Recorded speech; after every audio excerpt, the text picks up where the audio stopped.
긴박하게 밤사이에 지나갔는데 일단 그 피해 여성을 만나지 않았다고 어제 얘기를 했었는데 그 호텔에 갔다라는 증언은 일단 나왔습니다. 먼저. 그러니까 새로운 인물이 등장을 했습니다. 이 네. 새로운 인물은 정봉주 전 의원의 팬클럽 카페가 있습니다. 예. 팬클럽 커뮤니티에 한때 커뮤니티 운영자를 했던 사람이라고 보시면 될 것 같은데요. 이제 카페 닉네임이 민국파라는 분입니다. 민국파. 예, 그러니까 예. 이때 사건이 일어났던 2011년 12월 그 당시에 이제 카페 운영자를 했었고 그래서 그 징역이 선고가 되고 그 검찰에 구인되는 그 정봉주 전 의원의 굉장히 긴박한 상황에서 자신이 수행비서는 아니었지만 수행비서처럼 거의 새벽부터 밤까지 따라다녔다라고 예. 자기를 소개했어요. 그 행적을 잘 알고 있다. 그렇죠. 그때 예. 거의 뭐 새벽부터 계속 밤까지 붙어 다녔다고 자기를 소개를 했고요. 그 소개하면서 뭐라고 이야기를 했냐면 정봉주 전 의원이 2011년 12월 23일 1시에서 2시경에 그 렉싱턴 호텔에 간 게 맞다라고 증언을 했습니다. 좀 더 구체적으로 그 사람의 이야기를 따져보면요. 그날 아침에 이때 전날 징역 선고가 됐기 때문에 새벽부터 검찰이 강제 구인하지 않을까 굉장히 그렇죠. 걱정하면서 긴박하게 흘러갔다고 합니다. 그래서 새벽에 정 전 의원을 만나서 새벽부터 일정을 같이 했다고 하고요. 새벽에 만나서 오전에 합정동에 카페로 가서 그 민변 변호사들하고 대책을 논의하거든요. 대책을 논의하고 나서 이제 어머니가 병원에 입원했다는 소식을 듣게 되고 예. 그래서 병원으로 갑니다. 여기까지는 정 전 의원의 주장과 일치합니다. 예. 그런데 정 전 의원은 병원 갔다가 바로 다시 민변 변호사를 만나러 합정동 카페로 갔다고 했거든요.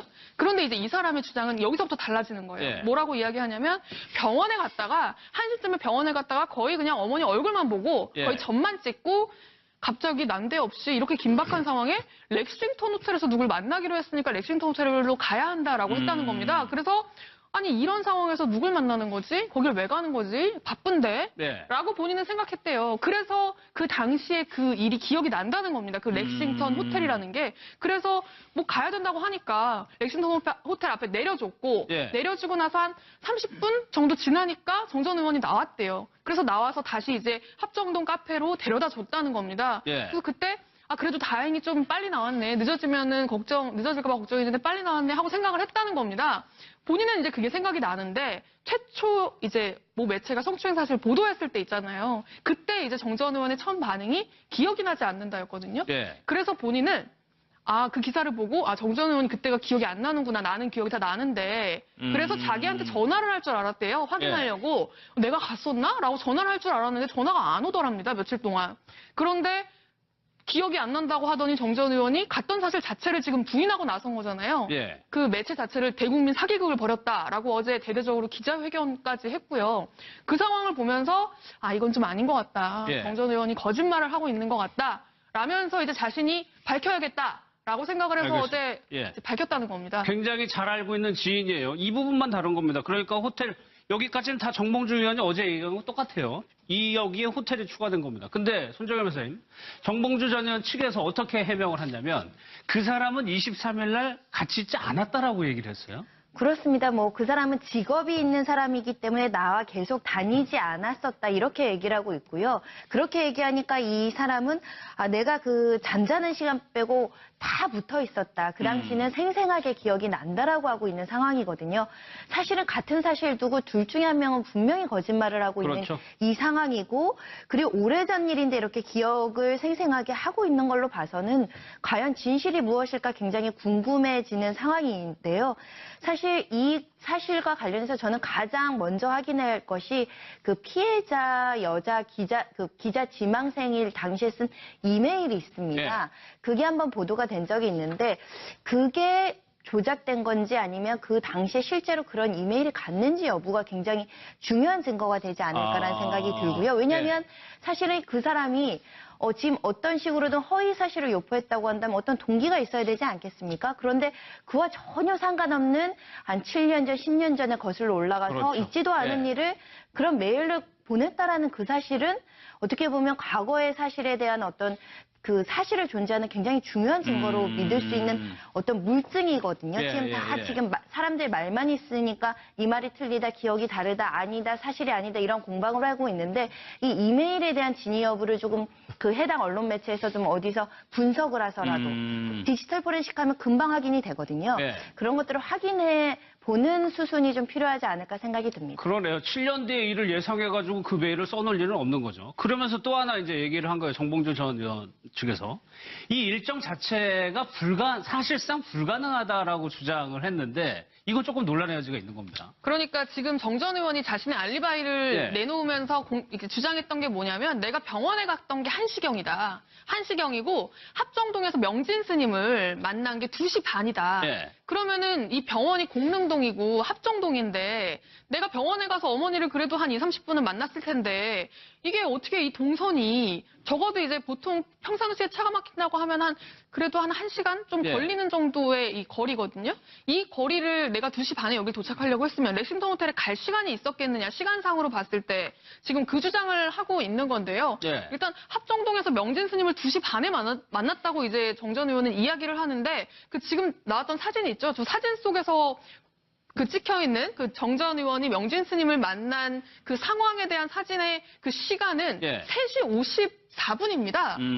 그러니까 2시 30분으로 한정을 한 게 굉장히 촉박하게 한정을 했다는 거죠. 예, 그렇습니다. 그러니까 예. 만남 시간 자체는 2시 반이었을지라도 정 전 의원이 뭐 2시 40분, 50분, 3시에 도착했을 수도 있는 거거든요. 그러니까 이런 여러 가지 가능성이 열려있기 때문에 정 전 의원이 주장하는 저 시간만 믿고 예. 저 증거만 믿고 저희 2시 52분이군요. 예. 예, 2시 52분 2시 52분이네요. 예, 2시 52분이거든요. 예. 그러니까 지금 시간상으로 봤을 때 을지병원에서 호텔에 들렸다가 합정동으로 갔다고 하더라도 2시 50분에 도착할 수도 있지 않을까라는 게 좀 이제 그런 이제 이야기들이 나오고 있는 거고요. 저희가 그래서 이제 이 거리가 실제로 얼마나 걸리는지를 좀 따져본 건데 예. 공릉동 을지병원에서 여의도 렉싱턴 호텔까지 한 35분에서 40분 정도 이제 걸린다고 보면 될 것 같고요. 예. 그러니까 1시에 출발했다고 하면 1시 40분, 그러니까 2시 전에는 호텔에 도착할 수 있는 거죠. 예. 그리고 나서 이 여성을 뭐 10분, 20분, 뭐 30분 만났다고 치면 한 2시 10분쯤에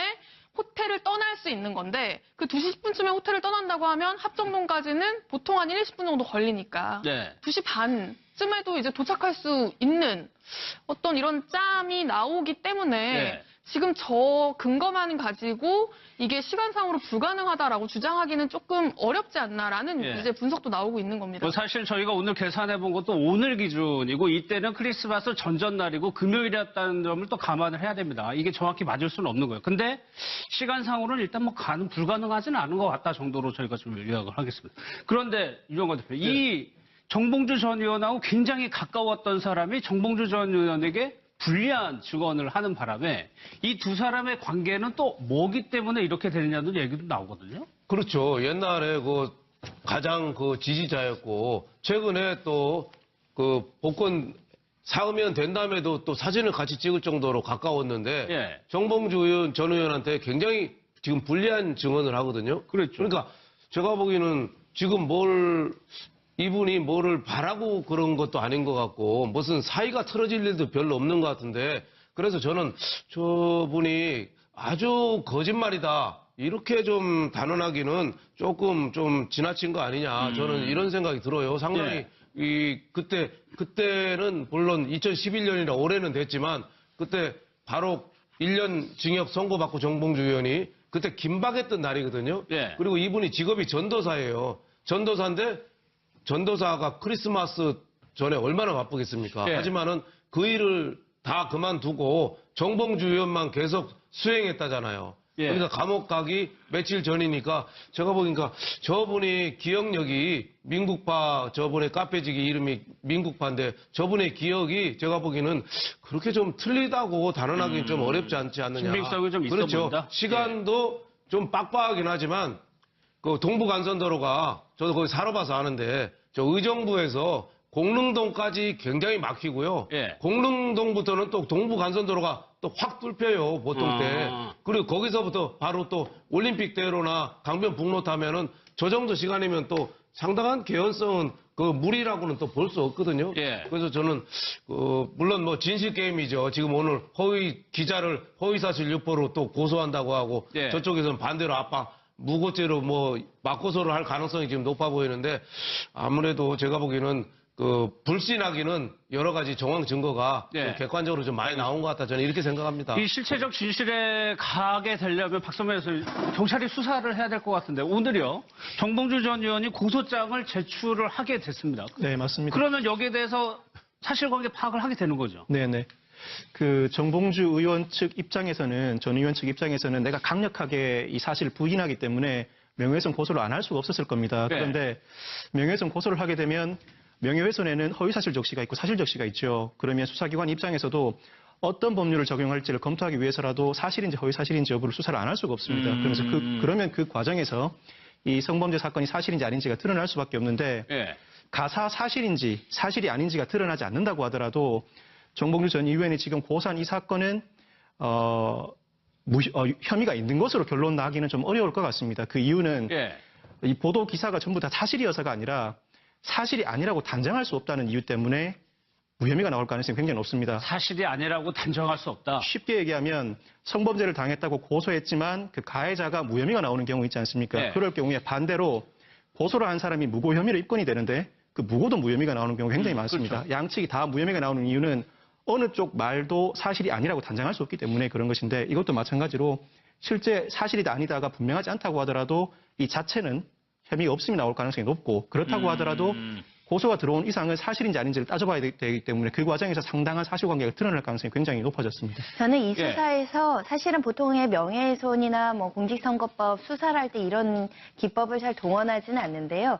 거짓말 탐지기랑 체면 수사 여부에 대해서 관련된 상고인하고 피의자, 고소인, 피고소인 관련자들에 대한 어떤 조사도 좀 꼼꼼하게 이루어졌으면 좋겠다라는 생각이 듭니다. 이미 이제 거짓말 게임, 그러니까 진실 게임으로 들어온 이상 대중들은 대중들한테 이렇게 너무 적나라하게 거짓말을 하는 부분에 대해서 받아들이기 어렵거든요. 그렇죠. 지금 그 호텔에 갔는지 여부에 대해서 이렇게 명확하게 보도를 통해서 많은 국민들이 관심 갖고 있는데 거짓말을 한다. 뭐 예를 들면 기억이 소실됐거나 기억에 왜곡은 있을 수 있지만 지금 단언컨대 호텔에 갔다 안 갔다. 이건 완전히 지금 간단한 문제예요. 네, 이거는. 간단한 예. 문제이기 때문에 좀 신속하게 수사를 해서 이 논란에 대해서 조금 진실을 확인할 수 있는 부분에 있어서는 좀 예. 명확하게 했으면 좋겠다라는 생각은 듭니다. 그 성추행 사실건이 하나가 있고 이게 상대방의 진실성 문제. 그러니까 누가 거짓말을 하고 있느냐 부분도 좀 가려져야 될 것 같아요. 박선배 선생님, 수사를 하게 되면 어느 정도나 걸립니까?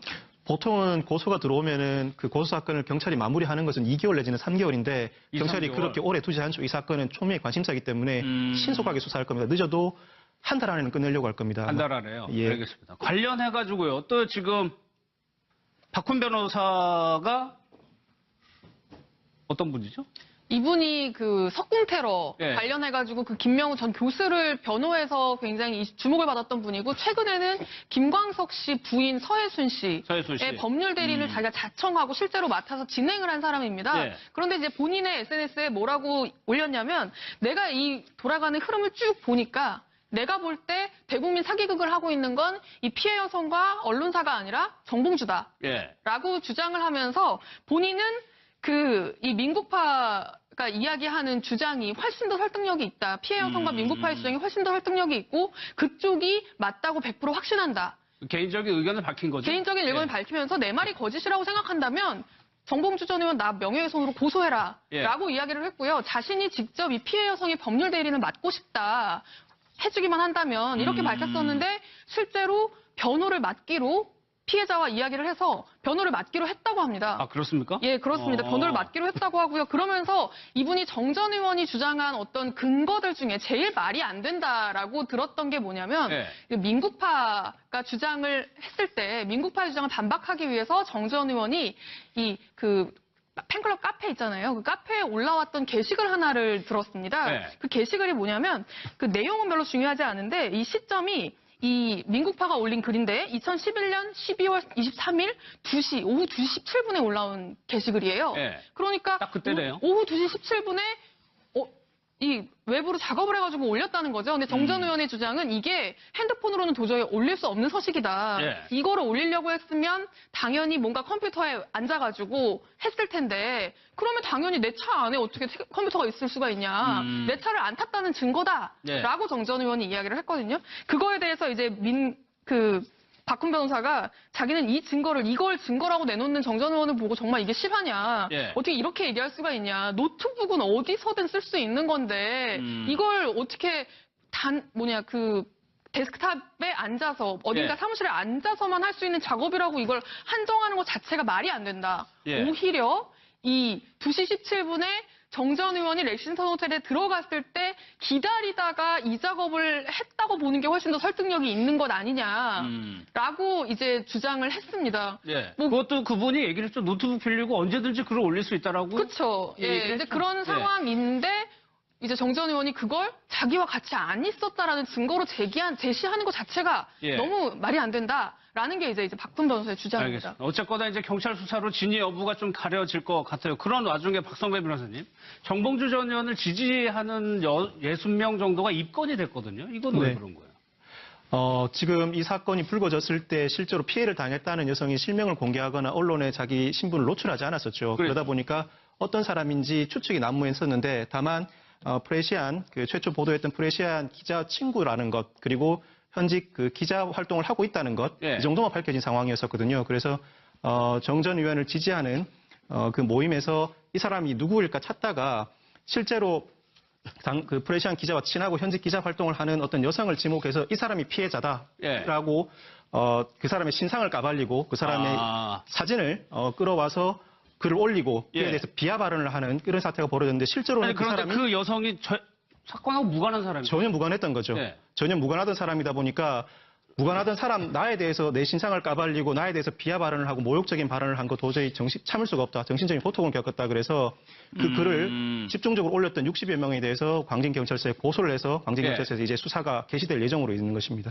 그러니까 이게 엉뚱한 사람이 피해를 본 거예요. 이 사건 때문에. 그렇죠. 엉뚱한 사람이 그 성추행 사실을 그 미투한 예. 그 사람 사진으로 오인해가지고 SNS에 올리고 그 이름이 실시간 검색어에 오르고 또 댓글이 막 달렸잖아요. 너 코 성형하면 이쁘겠다. 원래 뭐 사생활이 문란한 거 아니냐. 그래서 잊지 못할 욕을 막 해대니까 예. 그 사람으로서는 굉장한 피해죠. 지금 안희정 지사 관련된 김지은 씨 피해 그런 거랑 비슷하게 2차 피해죠. 예. 김지은 씨 아버지가 뭐 새누리당 당협위원장이었다는 둥, 뭐 이혼하고 뭐 돌싱이라는 둥, 본질하고 관계없는 그런 욕설 같은 거, 댓글 막 달리니까 2차 피해가 우려되는데 저런 거에 대해서는 정말 엄하게 좀 단속하고 이 신상 털기에 대해서는 정말 있을 수 없는 일이다 이렇게 생각이 됩니다. 그럼 지금의 형국은 정봉주 전 의원의 팬덤이 있죠. 팬덤이 있으니 그분들하고 어떻게 대결 양상 뭐 이렇게 펼쳐지고 있는 것 같으네요. 예, 그렇습니다. 굉장히 안타까운 게 이게 지금 이 신상 털기를 당한 사람이 엉뚱한 사람이라서가 아니라 예. 정말 이 사람들이 임자를 찾아서 진짜 이 미투를 폭로한 사람을 찾았으면 정말 문제죠. 더 끔찍합니다. 그러니까 진짜 찾아가지고 이 사람을 신상을 공개하고 저도 그걸 봤는데 무슨 뭐 어떤 매체에 근무하고 있는 누구다라까지 직업은 물론이고 뭐 여러 가지 사진도 뭐 게시가 같이 돼 있고요. 네. 이게 정말 엉뚱한 사람이 피해본 것도 문제고 엉뚱한 사람이었기에 망정이지 실제 피해자였다고 하면 그 사람이 감당해야 될 이 피해가 정말 어마어마하지 않습니까? 그러니까 그런 행위를 한다는 것 자체가 문제네요. 예, 그렇죠. 예. 그러니까 어떻게 이런 일을 할 수가 있는지 정말 경찰이 수사를 제대로 해서 이런 일들 다시 일어나지 않게 정말 엄단을 해야 될 것 같습니다. 알겠습니다. 이 내용도 뭐 경찰이 이제 수사를 할 것 같습니다.